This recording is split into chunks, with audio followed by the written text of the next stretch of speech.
जरूरी सूचना है आप सभी स्टूडेंट्स के लिए। स्टडी फॉर सिविल सर्विसेज का Android app Google play store में आ चुका है, उसको प्लीज तुरंत इंस्टॉल कर लीजिए। और अगर आप स्टडी फॉर सिविल सर्विसेज के सिर्फ ऐप से कोई भी कोर्स, कोई भी पीडीएफ परचेस करते हैं तो उसमें अप्लाई कूपन, अगर आप ज्ञान सर जो है आप उसमें अप्लाई करते हैं, ये कूपन कोड है, तो उसमें 20% फीस तुरंत माफ हो जाएगी। मतलब 20% डिस्काउंट तुरंत उसमें लग जाएगा। ज्ञान सर लिखना है, नॉर्मली ज्ञान सर, स्मॉल लेटर में है सब कुछ, कोई स्पेस नहीं, कोई कॉलम नहीं, सिर्फ ज्ञान सर, GYANSIR। इस तरह से अगर कूपन कोड लगाते हैं आप ऐप में बाई करने से पहले, जो अप्लाई कूपन वाले में आता है, तो 20% का डिस्काउंट तुरंत मिलेगा। वीडियो देखिए। नमस्कार दोस्तों, स्वागत है आपका यूपीपीएससी बेस्ट ऑनलाइन कोचिंग के इस चैनल पर। आज की इस वीडियो में हम लोग फिजिक्स के डे 3 का डिस्कशन करेंगे। दोस्तों, इस सीरीज में हम लोग जितने क्वेश्चंस को देख रहे हैं, ये एंट्रेंस एग्जाम के अतिरिक्त हमारे बेसिक जानकारी के लिए या दैनिक जीवन में जो घटनाएं घटित होती हैं उन्हें देखने के लिए भी अत्यंत आवश्यक है। हमें पता होना चाहिए कि हमारे आसपास होने वाली घटनाएं किस साइंस पर आधारित हैं। तो ये तीसरा पार्ट है। इससे पहले 2 पार्ट हम लोगों ने किया हुआ है। अगर आपने नहीं देखा है तो आप चैनल पर जाकर जरूर देखिएगा। यह क्लास सभी प्रकार के प्रतियोगी परीक्षाओं के लिए समान रूप से उपयोगी होने वाला है। चलिए फिर बढ़ते हैं आगे अपने क्लास की ओर। इससे पहले कुछ जरूरी सूचना, अगर आप टीम के पेड कोर्स से जुड़ना चाहते हैं पीसीएस के कंप्लीट प्रिपरेशन के लिए, तो आप इन दिए गए नंबर पर कॉल या व्हाट्सएप करके टीम के पेड कोर्स से जुड़ सकते हैं। इसके अतिरिक्त यहाँ पर ये ज्ञान सर का व्हाट्सएप नंबर दिया गया, आप इस नंबर से व्हाट्सएप के माध्यम से भी जानकारी प्राप्त कर सकते हैं। और अगर अभी तक आपने प्ले स्टोर से स्टडी फॉर सिविल सर्विसेज का एप्लीकेशन इंस्टॉल नहीं किया तो इसे जरूर इंस्टॉल कीजिएगा। एप्लीकेशन के माध्यम से आप किसी भी कोर्स को परचेस करते हैं और वहां पर कोड अप्लाई करते हैं ज्ञान सर, GYANSIR। ये सभी लेटर्स इस्तेमाल होंगे और इनमें कोई भी स्पेस नहीं रहेगा। तो आपको अप टू 50% तक का डिस्काउंट मिलेगा दोस्तों। ये ऑफर लिमिटेड टाइम के लिए, तो आप जल्द से जल्द इसका लाभ लीजिए और जिस भी एग्जाम की आप प्रिपरेशन कर रहे हैं उसके कोर्स को जरूर ज्वाइन कीजिएगा। चलिए अब देखते हैं हम लोग अपने प्रश्नों को। प्रश्न यहाँ पर दिया हुआ है पहला, यहाँ पर देखिए प्रश्न दिया और यहाँ पर इसका उत्तर दिया। ध्वनि की अभिलक्षण त्वरण है जो निर्भर करता है। देखिए बताया जा रहा है कि जो ध्वनि का अभिलक्षण है ये त्वरण है, मतलब पिच है, जो निर्भर करता है उसके आवृत्ति पर। आगे दिया अभिदृश्यक की फोकस दूरी का नेत्रिका की फोकस दूरी से अनुपात किसके लिए 1 से अधिक होता है? दूरदर्शक के लिए। गर्म मौसम में रखा पंखा आराम का एहसास दिलाता है क्योंकि हमारा पसीना द्रुतता अर्थात शीघ्रता से वाष्पित होता है। देखिए पसीना जितना जल्दी वाष्पित होगा उतना ही आपको आराम महसूस होगा। कास्मिक किरणें हैं आवेशित तथा अनावेशित दोनों प्रकार की। कास्मिक किरणें दोनों प्रकार की होती हैं। जल से भरे एक बीकर में एक सिक्का ऊपर उठा प्रतीत होता है। यह परिघटना किस गुण के कारण होता है? तो प्रकाश के अपवर्तन के कारण।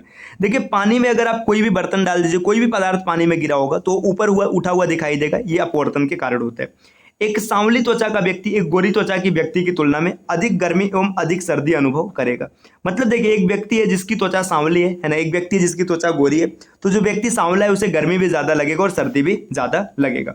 चलिए और आगे बढ़ते हैं। यहाँ पर देखिए क्या दिया हुआ है, कौन सा एक न्यूनतम ताप द्योतित करता है 1 केल्विन मापक्रम पर, है ना? तो 1 केल्विन मापक्रम पर सबसे कम ताप आएगा। यदि एक पिंड सरल आवर्त में गतिशील हो तो वेग और त्वरण में कलांतर कितना होगा? 90 डिग्री। देखिए एक जो सरल पिंड है आवर्त गति से गतिशील है, तो इसके जो त्वरण और वेग का कलांतर है, इसका ये मतलब फेज डिफरेंस होगा 90 डिग्री। एक पिंड ऊर्ध्वाधर दिशा में ऊपर प्रक्षेपित किया जाता है, वह पुनः धरातल पर गिरता है, इसकी स्थितिज ऊर्जा सर्वाधिक ऊंचाई पर अधिकतम होगी। मतलब जब एकदम ऊंचाई पर होगा तो वहां पे स्थितिज ऊर्जा सबसे अधिक होगी। उष्मा के सर्वोत्तम और निकटतम चालक क्रमशः है चांदी और सीसा। मतलब जो उष्मा का सर्वोत्तम चालक है वो चांदी है और जो न्यूनतम चालक है वो क्या है? सीसा है। नेक्स्ट दिया मोटर कार में शीतलन यंत्र अर्थात जो रेडिएटर होता है किस सिद्धांत पर कार्य करता है? तो संवहन पर। नेक्स्ट दिया हुआ है अत्यधिक ऊंचाइयों पर भोजन बनाने के लिए प्रेशर कुकर बेहतर है क्योंकि जल का क्वथनांक निम्नतर वायुमंडलीय दाब के कारण कम हो जाता है। चलिए दोस्तों और आगे बढ़ते हैं। यहाँ पर देखिए दिया सौर प्रकाश में सर्वाधिक सामान्य प्रकार की विकिरण ऊर्जा जो मनुष्य की त्वचा की धूप ताम्रता के कारण होती है क्या कहलाती है? पराबैंगनी विकिरण। नेक्स्ट दिया है जब किसी सेविंग ब्रश को पानी में से निकाला जाता है तब बाल आपस में किस कारण से चिपक जाते हैं? पृष्ठ तनाव के कारण। एक मनुष्य द्वारा भूमि पर लगाया गया दबाव सबसे अधिक कब होता है? जब वह एक पैर की एक पाद अंगुली पर खड़ा होता है। अर्थात मतलब पैर की एक अंगुली पर खड़ा होगा तो पृथ्वी पर सबसे ज्यादा दाब आरोपित करेगा। संचार में प्रयुक्त फाइबर ऑप्टिक केवल किस सिद्धांत पर कार्य करता है?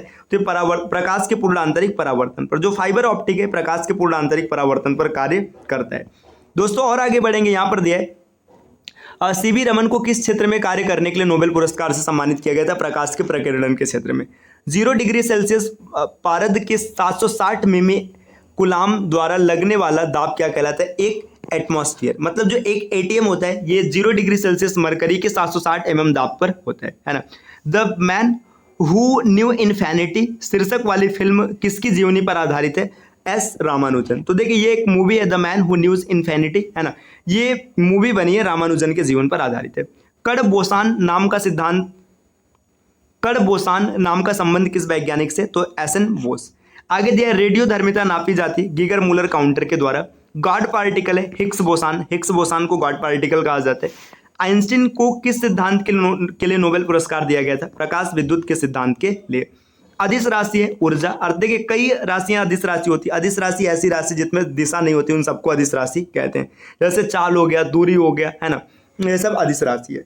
अब यहाँ पे दिया सदिश राशि है जिनमें मतलब देखिए ऐसी राशि जिनमें परिमाण के साथ साथ दिशा भी होता है, उसे सदिश राशि कहते हैं। जैसे विस्थापन हो गया, वेग हो गया, है ना, ये सब त्वरण हो गया, ये सब सदिश राशि है। पदार्थ के संवेग और वेग के अनुपात में कौन सी भौतिक राशि प्राप्त की जाती है? द्रव्यमान। देखिए आप अगर वेग और संवेग का अनुपात देखेंगे, देखिए वेग जो होता है v होता है, संवेग होता है m भी। अगर दोनों का भाग करेंगे तो v से v कट जाएगा, आपको वेग में द्रव्यमान मिलेगा।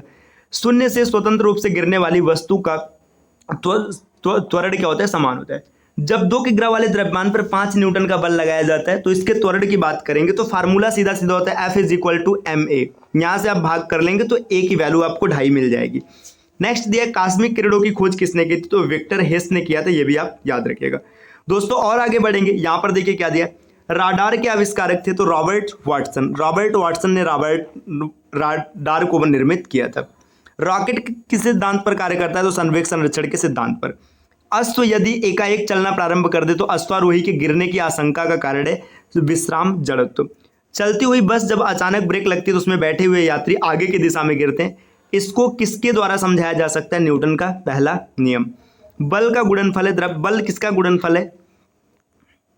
आगे दिया बल का गुणनफल, मतलब ये पूछा जा रहा है कि बल किसका गुणनफल है? तो द्रव्यमान और त्वरण का। फार्मूला आसान होता है F = ma। शरीर का वजन ध्रुवों पर अधिकतम होता है। चलिए दोस्तों और आगे बढ़ते हैं। अच्छा देखिए यहाँ पे फिजिक्स के क्वेश्चंस खत्म होते हैं, तो ये कुछ क्वेश्चन थे जिनका डिस्कशन हम लोगों ने किया है। आगे रसायन विज्ञान शुरू हो रहा है तो इसको हम लोग भी अगले क्लास में डन करेंगे। मिलते हैं आपसे नेक्स्ट वीडियो में कुछ नए कॉन्सेप्ट के साथ, तब तक के लिए नमस्कार।